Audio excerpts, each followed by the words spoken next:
What if I take away all of the pleasures in your life? The video games, the porn, the masturbation, television, junk food, everything. And along with that, I also take away all of your so called productive work. And I put you in that state of mind of being alone with yourself. What happens then? I found myself avoiding that state of mind, being unhappy at the fact that there's no school in the days in which there are holidays. But I've never felt like that, so my life must be perfect. No, bro. Unless you went through the period of multiple years of improvement, of taking action, of the multiple dissatisfying things with your life, multiple things in your life which make you unhappy, unless you've gone through that phase of years where you were continually taking action on the things that made you unhappy and you have progressed so much, you are lying to yourself when you say that. You are too deep into the lifestyle of escapism. And I'm not just like shitting on you, because I was in the exact same place as you are right now. I was probably even worse. Like in the lockdown, I'd wake up, I'd like fap 2 to 3 times a day. The first thing I do is watch television. At that place, when the world was so disconnected and I was living a life like that, do you think my life had any meaning? Do you think I cared about living? Do you think I wanted to live? No wonder my mental health was shit and I was about to be depressed. There is a famous quote in psychology: whatever you resist persists. So, what if I, instead of avoiding that feeling, choose to dedicate a few hours of my time to be alone with myself, like, and get introspective with myself? That was a really good fucking idea. Do this today. Take a few hours of your day, or how much ever time that you can fit into your schedule, to like turn everything off. Turn your phone, turn your thing, all of the digital devices off, to basically detox yourself for those few hours, and ask yourself these things. Ask yourself, am I living right? How do I want to be living? Is my life going how I want it to go? And in a lot of things will come up.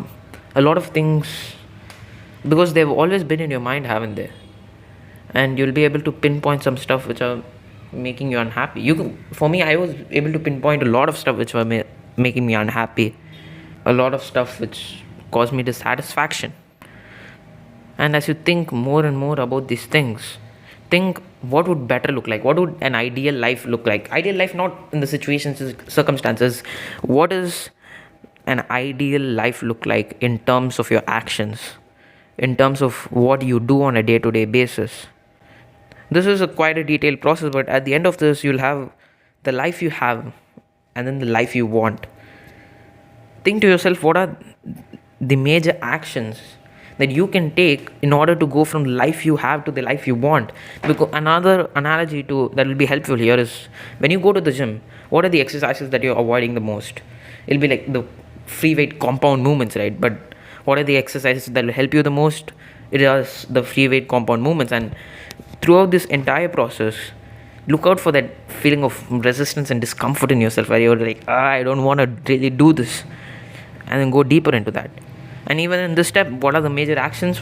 Ask yourself, what am I resisting the most? What are the stuff that I don't want to do the most, but it will lead me from the life I have to the life that I want?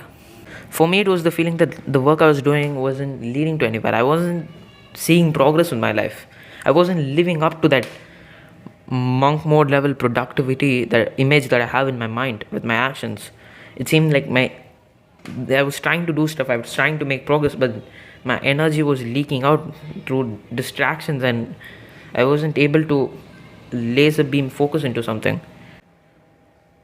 When you do this elaborate process, a lot of things, a lot of tasks, a lot of changes to be implemented in your life, it will come to your mind.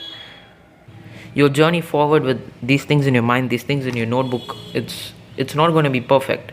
But the quest to implement these things in your life, that quest is waiting for you right now. I took it up and I'm try my best to take action on it. The quest is waiting for you. Will you take it up, or